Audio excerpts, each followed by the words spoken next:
mồi pa chat nak le adot na kirwa a inong hi zai go me kan si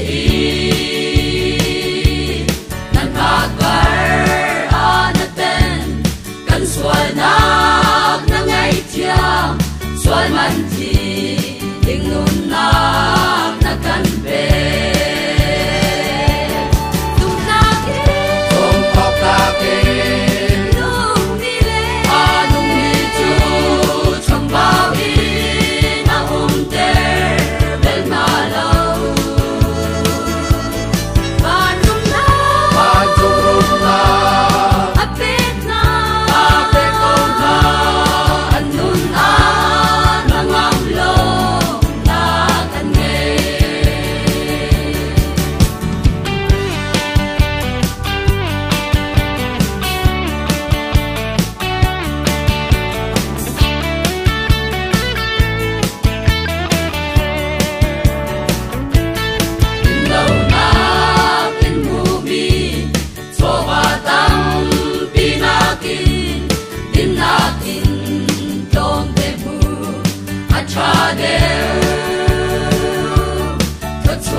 Shoot me ta chum suana pun tua hi len te tel bantuk me